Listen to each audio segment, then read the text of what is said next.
which will provide greater protection and maneuverability than the towed howitzers previously provided, and will complement self-propelled howitzers already provided by allies.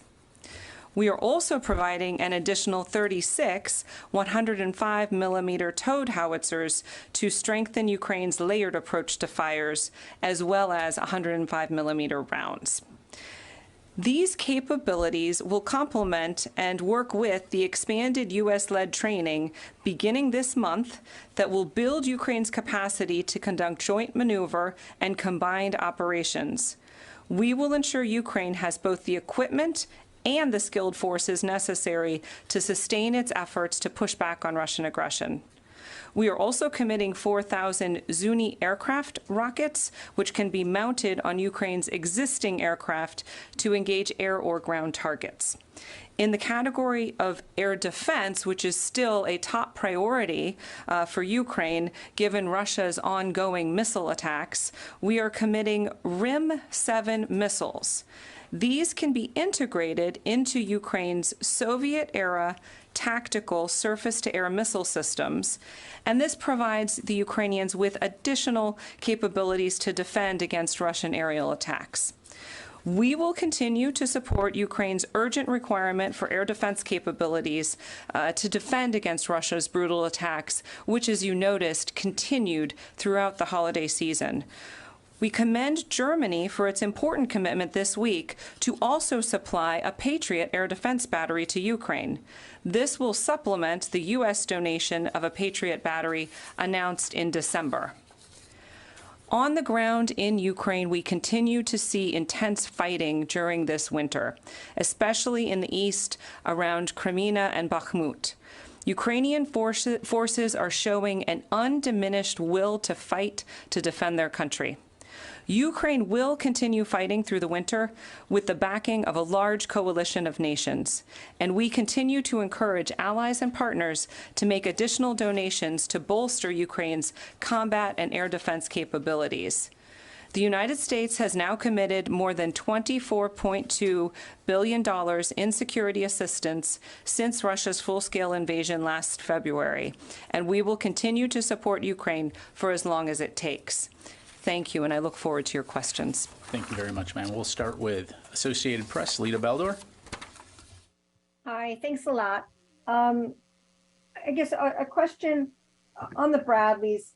A lot of critics would say that it's taken too long for the U.S. and the West to send the Bradleys, and complain that the U.S. has not sent tanks yet. Can you address that and the reluctance to send sort of an Abrams tank? And then just a quick thing, when do you expect the training on the Bradleys to begin? Where will that take place? And when do you expect them to arrive? Even though you don't want to give a specific date, generally, when do you expect them to arrive? Sure. Thanks, Lita. So in general, I want to emphasize again that we are always looking at what Ukraine needs and providing them what they need when they need it. And their battlefield needs have evolved over time. One of the considerations that we look at is certainly the capability that an item of equipment would offer. But we also have to look at things like maintenance and training, sustainment, and cost plays a factor certainly at times.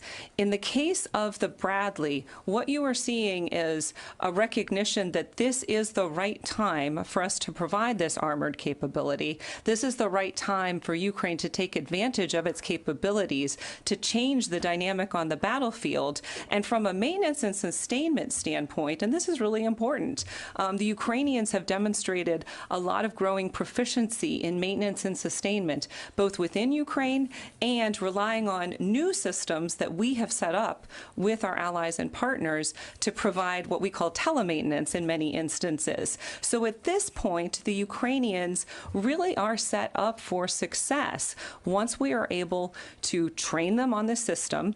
And I think it's important to note that this also comes at the auspicious time that we are expanding our training program.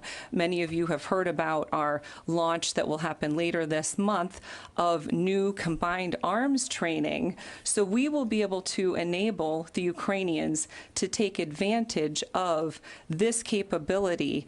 And again, not just actually to employ it on the battlefield, but to maintain and sustain it. And in terms of your question about the timing, it'll take a couple of months, basically, to get this capability fielded, to get the Ukrainians trained. That new training program that we're starting, it's roughly a battalion's worth of forces at a time, so roughly 500 soldiers over the course of roughly a month, and we're adding on the Bradley training. But the tank capability that you reference, this is something that we absolutely agree that Ukraine does need tanks. It's one of the reasons that we partnered with the Netherlands to refurbish a number of T-72 tanks that are already arriving on the battlefield. But we have to be cognizant of maintenance and sustainment considerations with tanks, and certainly we know that the Abrams tank, in addition to being a gas guzzler, is quite challenging to maintain. So we want to look across the board at the range of tank capabilities and see where we can all support Ukraine. But again, we're already doing that with the T-72 tanks, and now we see France also with their light tanks. Thank you very much, ma'am. Let's go to Bill. There's a lot of talk about a potential new Russian offensive. I'm wondering, do you think that's possible if, without a second mobilization? What would it take for Russia to stage another major offensive? And also, what do you read into the offer, the ceasefire offer from Putin? Do you think that was just a ploy? Do you think the Russian forces are looking to reset and try to buy time? Thanks. I'll take the second part first, Phil. So in terms of the statement by Putin about the ceasefire, I can tell you we see fighting today in Ukraine, even though technically we're in the ceasefire window. So even if you thought that this was just a propaganda ploy, on the ground it's not playing out.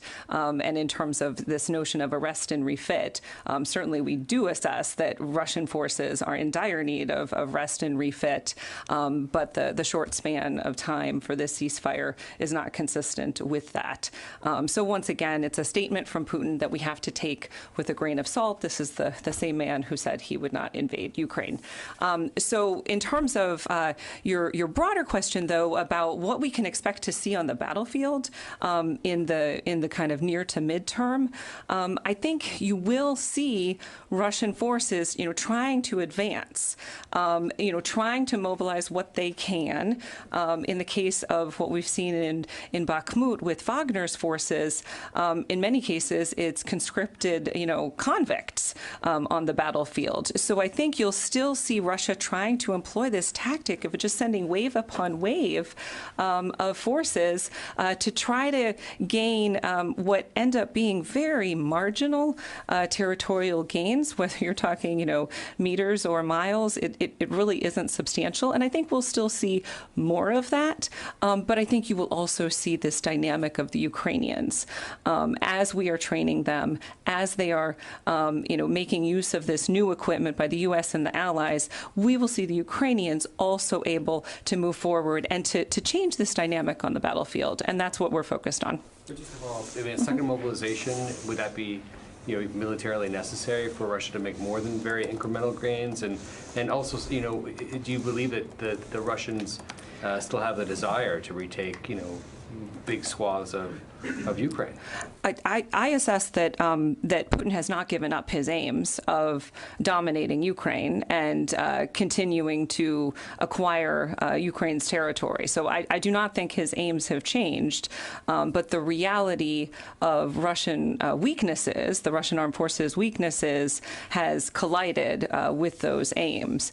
And one of the weak points that you mentioned is the human capital element. And so it is clear that to be able to advance, the Russian forces do need to be of better quality, better training, and morale is a factor too, and that's one that Russia has been unable to affect.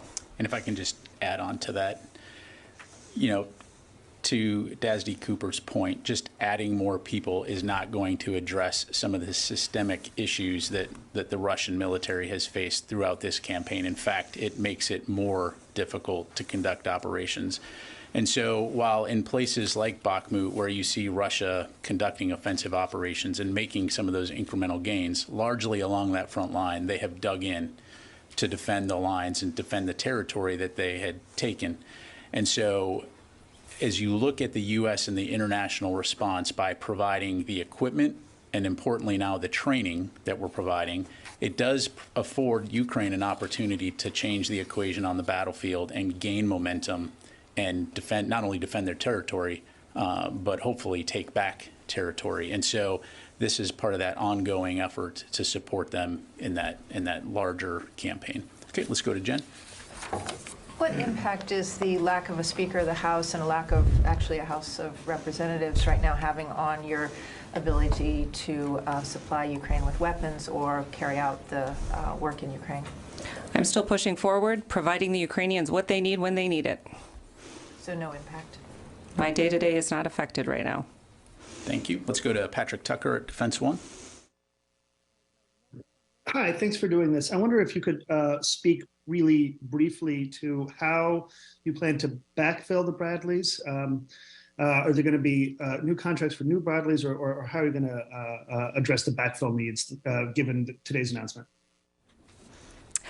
Thank you. So with the Bradleys, it's the same as with all of our capabilities that we are providing to Ukraine. Congress has granted us replenishment funds so that we can actually go out and purchase capabilities to backfill what we have provided in cases where it's an ongoing need. Now, I don't have the specific, contracting details to offer, but that is the case with each of these areas of capability. Thanks. Let's go to Nick. Thanks for doing this. Pat Ryder just used the term take back territory. You used the term to change the dynamic on the battlefield. Can you speak specifically to what you hope Ukraine can do and or achieve with this particular group of weapons? And I know it's a bit of beating a dead horse, but to Lita's question, going back to the tanks, you said that there's maintenance and sustainment considerations. With the Abrams, the Ukrainians would say, with all due respect, you had those concerns with other weapons, and we have proven we can sustain and maintain anything that you give us. So can you respond again to the Ukrainian desire for tanks, but also saying that, hey, we can overcome any challenges that you may see? Okay, so on the tank issue, it's about the right capability in multiple facets, and maintenance and sustainment is one of them, and it's an important one, especially when there's alternate capabilities that might offer easier maintenance or sustainment. But I stand by that earlier statement that what we are looking at is providing them what they need when they need it, and the Bradley is a capability that we could envision them really using to great effect along with the training. It's not a capability without the training. It's just a piece of equipment otherwise. So we're providing, the equipment, the training, the ability to maintain and sustain, both through training, but also through actually ensuring they have the right, the right parts and that they have the right know-how and access to the right know-how. This is a capability that, combined with this training, will enable them to change this. When I say change this dynamic, it's this dynamic that you see right now where it's, inches forward, whether it's the Russians in Bakhmut or, even the Ukrainians trying to kind of inch forward. We believe that through the combined arms training, they will better be able to integrate all of their different capabilities. That includes artillery, all types of fires, as well as maneuver to be able to make greater progress on the battlefield and really push back on these Russian positions. So that's what we're looking forward to seeing in the coming months. Sorry, but just to elucidate that, you just said it's inches forward now, or what you're saying, General Ryder just said, take back territory. Is there a specific territory? Is there a specific achievement that you believe this package of weapons can enable the Ukrainians to achieve? We take our lead from the Ukrainian objectives. So the Ukrainians have, their plans, their vision of where they want to press forward on the battlefield. We certainly, give them advice and, as I said, give them equipment and training to be able to meet their objectives. But I'm not going to speak for what Ukraine's specific near-term territorial objectives are. Thanks very much. Tony? A couple of questions. Hi. Is it fair to say that the U.S. is basically positioning Ukraine to conduct massive armor formation attacks on the Russians? We are positioning Ukraine to be able to move forward and retake territory, and be able to, defend themselves against this persistent onslaught of Russian missile attack. To what extent are you having to cobble together a command and control system so that French vehicles and German vehicles and U.S. vehicles can talk to each other in layman's language? Well, certainly they're different vehicles, but look at the battlefield in Ukraine today. We see so many different types of equipment from so many different countries. We see Soviet-type equipment and, modern NATO interoperable equipment. So I think the Ukrainians are expert at, using different types of equipment and still being able to operate as a coherent force. And in terms of specifically on communications, over the years, we've provided thousands of individual secure communications sets to the Ukrainians, so we know that they can take advantage of those to be able to communicate and operate in a mobile fashion. One quick weapons air question. JDAM kits are supposed to be going over there, these Joint Direct Attack Munitions kits. When will the Ukrainian Air Force be hot-wired, or the avionics of their airplanes be adjusted so they can actually drop these weapons? Are we talking the next month or two, or is that a longer-term process? So, Tony, when it comes to some new capabilities, we like to give the Ukrainians a chance to actually operate these capabilities and field them before we talk about the specifics, so I'm not going to give specific timelines. Fair enough. Okay, let's go to Fadi, and then we'll go back to the phones. Thank you, John. Thank you, Deputy. So I want to focus maybe on the bigger picture in light of this biggest package of assistance and the hope that you both expressed that this training and the new equipment will aid the Ukrainians in retaking more territory. Is the assessment in the department and the administration writ large that there's no political solution for this war, and the only way to end it is by basically a victory by Ukraine to change Putin's calculus? We've said before, and I'll reiterate it, that our focus is on giving the Ukrainians the strongest possible position at the negotiating table when they choose to move forward with negotiations, and they are in the driver's seat with that. Does the U.S., with all these commitments and billions of dollars from taxpayers, have any say in these negotiations, whether to create incentives for Ukraine when the time is right, or it's ultimately only Ukraine's decision? Again, Ukraine is in the driver's seat with negotiations, and we are here as their supportive partner. And Fadi, to your point, this, at least from a U.S. government standpoint, this is an interagency process, right, which includes bipartisan support from Congress, the elected representatives of the people, on that note. But again, if you step back and you look at the consequences of not supporting a country like Ukraine that was illegally invaded, what precedent does that set, and how expensive would it be to have to address the kind of world we would live in should we not support Ukraine in countries like that? So, all right, let's go ahead and go out to the phones here. Just a quick follow-up. These are two different things. Supporting Ukraine to defend itself is there is wide-based support for it in the Congress, but this is different from supporting as well political negotiations to end war. They can go hand in hand, and there's no contradiction. So my question was very precise to the fact that the U.S. is being the biggest beneficiary for Ukraine. Does the American people or the administration have any say, or even creating incentives for Ukraine to, when the time is right, to engage in negotiations? Because it seems like no one is talking about any end for this war so far. Sorry, go ahead, ma'am. No, I mean, I think we answered the question in terms of certainly the U.S. has a huge stake in this, and certainly the Ukrainians are listening to us all the time as close partners. But when it comes to making these decisions about the specifics of the negotiations, the Ukrainians have to take the lead there. Yeah. Okay, let's go out to the phone here. Jeff Shogel, Task and Purpose. Thank you. I noticed there isn't a number for the RIM missiles. I was wondering if you could give us, if not a number, then a range.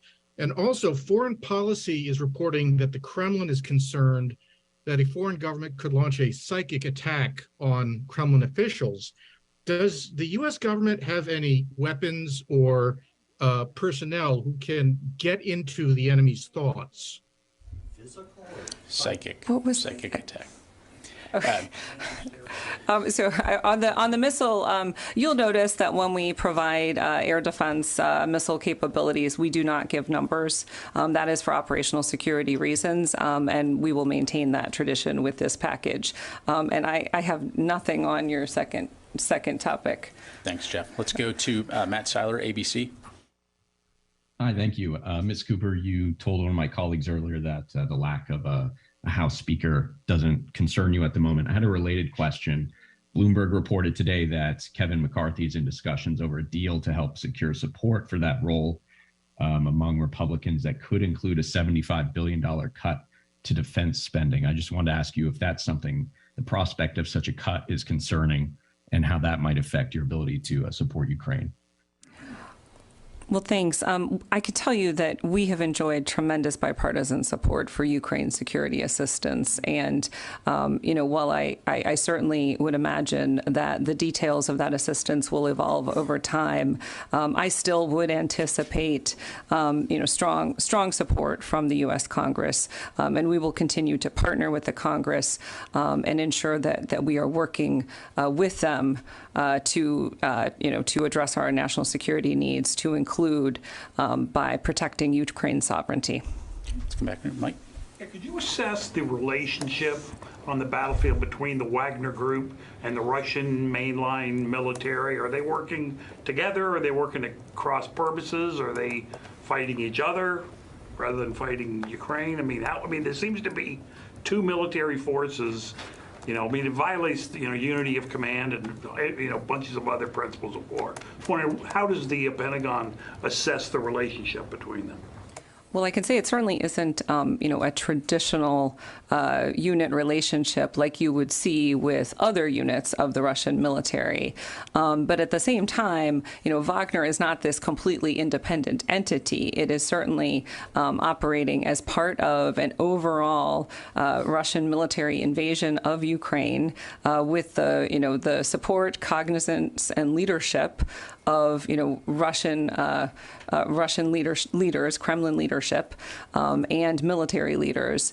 And, it is drawing on resources of the Russian state in a very novel way, to include by drawing on, convicts and, sending them into battle, killing, hundreds and hundreds of these individuals in the process. So it is a symbiotic relationship and at times a coordinated relationship. Courtney.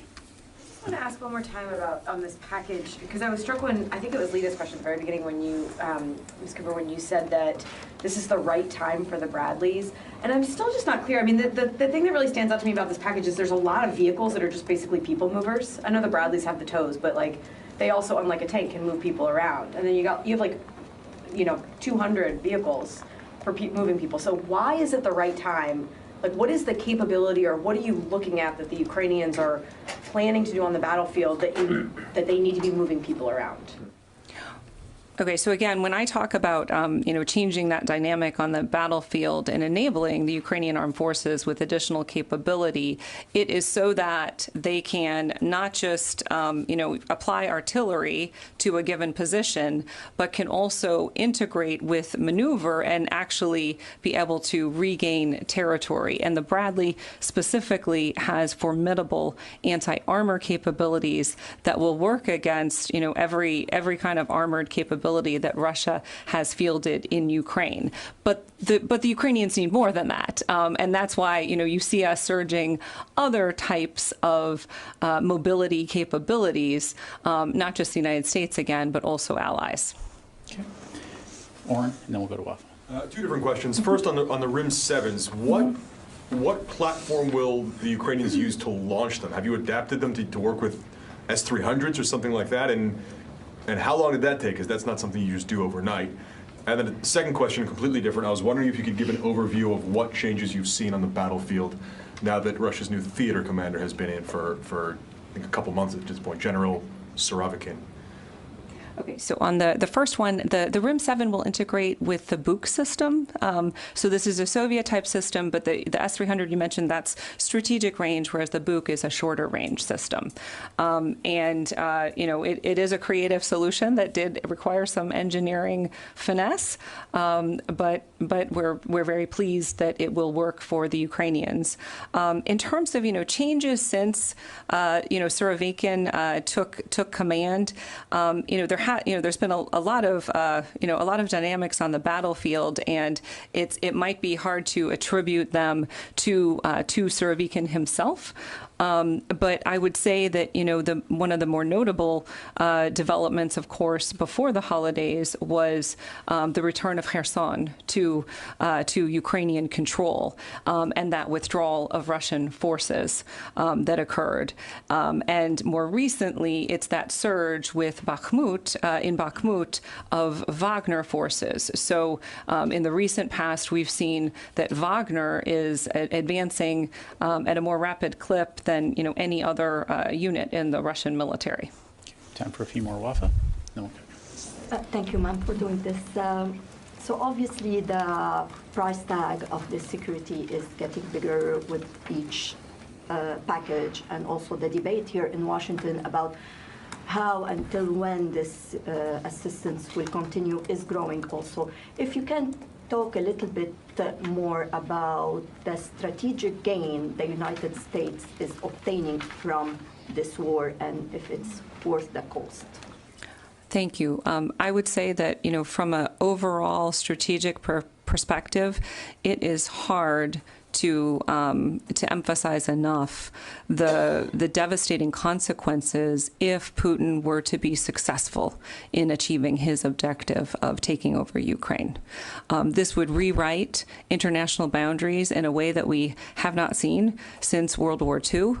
And our ability to reverse these gains and to support and stand by the sovereignty of a nation, it's something that resonates not just in Europe, but all around the world, because no one wants to send a signal to another bully around the world that they can take over their neighboring country without paying a steep, steep price. Okay, let's go to Mike.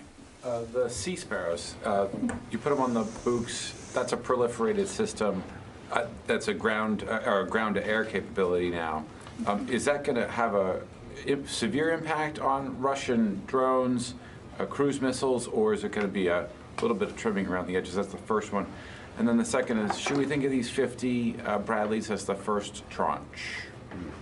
Okay, so on this question of the Buk system, with air defense, you can never consider one system in isolation. It's all about the layered air defense with multiple systems with different ranges applied over broad geographic territory, protecting key nodes.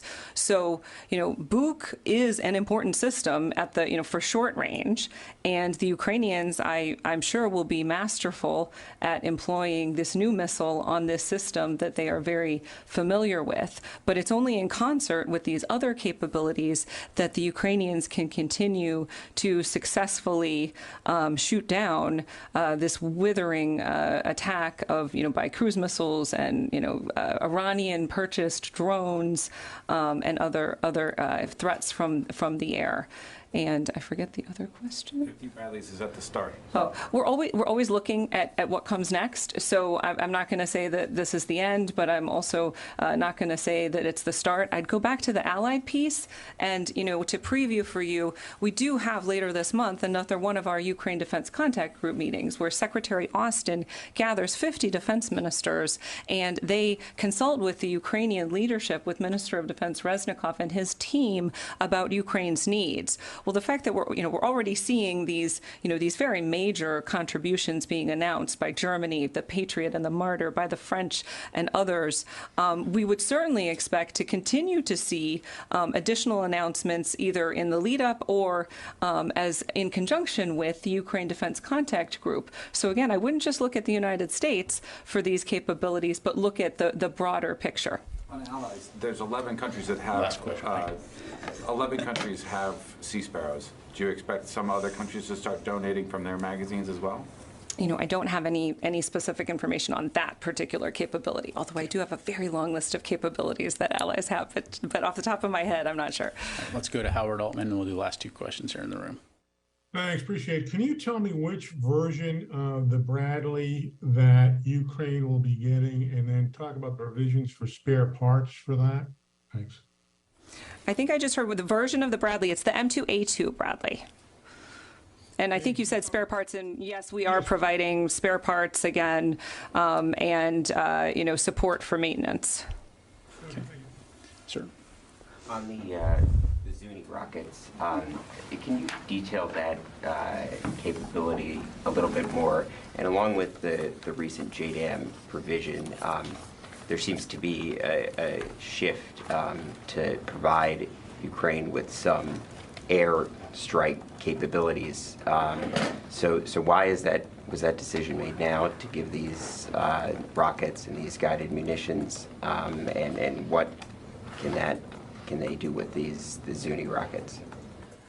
So in terms of providing Ukraine with capability for their aircraft, it's actually something we've been working on for a while. Several months ago, we provided them with HARM missiles, and they've been using them really to great effect from their MiGs. So this is really just the latest in efforts to help them to make their existing aircraft fleet as effective as possible. And the Zuni aircraft rockets, we're providing 4,000 of them, and they can be mounted on fixed or rotary wing aircraft. And again, it's air to ground, but it's at fairly close range. These are not long range capabilities. How hard is that a modification to make to mount these? Again, I think I trust our engineers, and I definitely trust the Ukrainian engineers. So they have done this successfully, and it is something that is possible. Okay, Qasim, and then final question. One, you said even though there's technically we are in the ceasefire window, the fighting continues. Can you confirm that Russians have violated Putin's unilateral declaration of ceasefire? That's one question, and I have another separate question. Well, I can confirm that there is fighting, and of course it's Russians on the ground fighting. So yes. And the other question about Patriots, could you update us please on the Patriots? When the training is going to start, and when will we see the Patriots being fielded in Ukraine? Yes, so we will start training for Patriot later this month, but I'm not going to be able to give you a specific time frame for the completion of training. It will take several months. So again, Patriot is not an immediate term capability, but we will start that training very soon. Okay, final question. Thank you so much. A quick follow-up. When you started, you mentioned telemaintenance of these new systems being sent over. Can you elaborate a little bit on that and the digital capabilities that go with that? And then separately, broadly, thinking about the hundreds of millions in foreign military financing, what types of systems are you guys anticipating allies to be using that funding on? Thank you. So the FMF that I mentioned is just the FMF for Ukraine. So for Ukraine, we haven't specified exactly what capabilities will be purchased via this particular FMF tranche, but FMF is a longer-term funding source. So it will not be these kind of immediate battlefield needs that we're tending to with a drawdown package that we're discussing today. Can you elaborate on the types of systems maybe that you're anticipating? Well, I'll just reiterate kind of what are the top priorities for Ukraine, and the top priority capability needs for Ukraine, and certainly this will evolve over time, but probably not for a while. Air defense is a top priority, so we'll still be looking at air defense investments, and so will the allies. Artillery, so artillery and long-range fires. This is where our HIMARS system has been so fantastic, but there's a number of ways that allies and the U.S. have supported Ukraine with artillery needs. And then today I talked a lot about armor, which is that third piece. There are other capability needs, but those are the top three. And on telemaintenance, I think I can't get into kind of the technical detail of exactly which systems we're using, but it's exactly what it sounds like, where Ukrainian operators, wherever they are in Ukraine, if they need assistance with repair work, they don't necessarily have to take the equipment out and get a Western manufacturer to help them. They can actually just dial up this capability and get advice and have experienced personnel walk them through the steps so that they can get it right back into the battlefield. Thank you very much, everybody. Have a great weekend. Okay. Thank you.